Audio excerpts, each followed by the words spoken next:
Le prêtre vient rencontrer deux sœurs, arrivées depuis plus d'1 an, loin d'imaginer le traumatisme qu'elles ont vécu. Wow.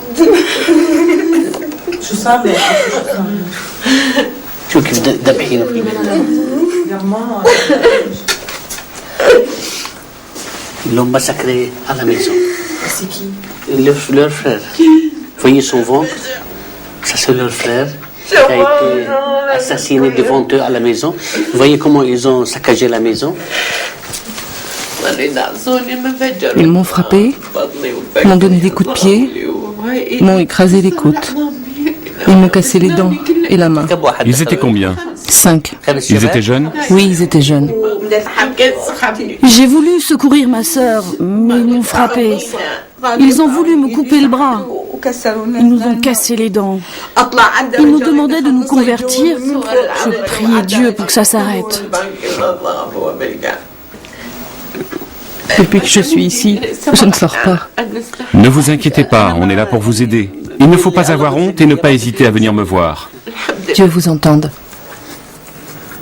Je suis allée voir le curé de la paroisse ici, mais il n'a rien voulu entendre. Je lui ai demandé de me trouver un travail pour vivre, mais il ne m'a pas écouté. On s'est fait refouler aussi à l'ambassade des États-Unis. On nous a dit qu'on allait transmettre notre histoire, mais c'est tout. Pourquoi il nous traite comme ça, après tout ce qu'on a vécu? Je suis désolé de voir que notre Église catholique, qui est une hiérarchie très bien préparée, très bien organisée, on la voit un peu faible dans ce cas-là. Et ce sont des milliers de familles chrétiennes, enfants et fils de l'Église catholique, qui sont laissés à eux-mêmes. J'attendais autre chose de l'Église. Un travail qui est à la hauteur de sa position dans le monde.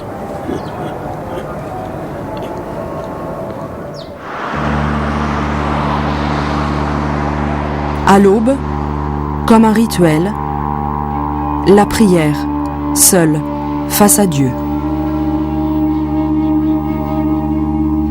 Pour moi, la prière, c'est le moment de sincérité où l'âme se trouve devant elle-même et devant son Dieu.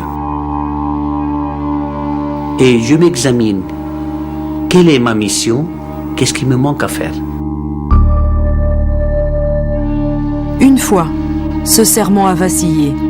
Il y a 2 ans, à Bagdad. Enlevé pendant plusieurs jours, le prêtre a vécu l'épreuve de sa vie. Avec 2 couteaux, il venait à côté de mon oreille pour faire chut, chut. C'est-à-dire, préparez-vous à être tué. Là, je n'arrive pas à me contrôler. Je n'arrive pas à prier. La seule chose que j'ai pu dire, je me suis adressé au bon Dieu et pour lui dire, on m'a enseigné, on m'a dit que vous êtes le Tout-Puissant. Personnellement, je n'ai jamais expérimenté ça dans des cas si tragiques. Moi, je me trouve dans une difficulté et j'ai frissonné de la peur. Faites-moi voir que vous êtes le Tout-Puissant. Et souvenez-vous que si je suis dans cette situation critique et dangereuse, c'est à cause de toi.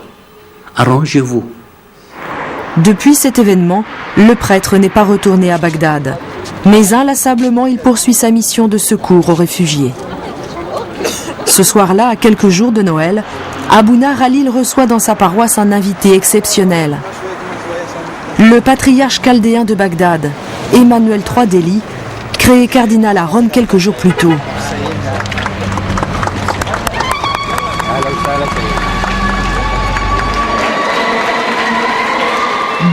Irakiens dans l'allégresse autour de leur patriarche.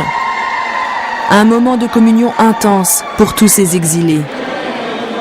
L'occasion pour le cardinal de redonner de l'espoir à cet Irak qui saigne, à ces chrétiens et musulmans qui vivaient comme des frères.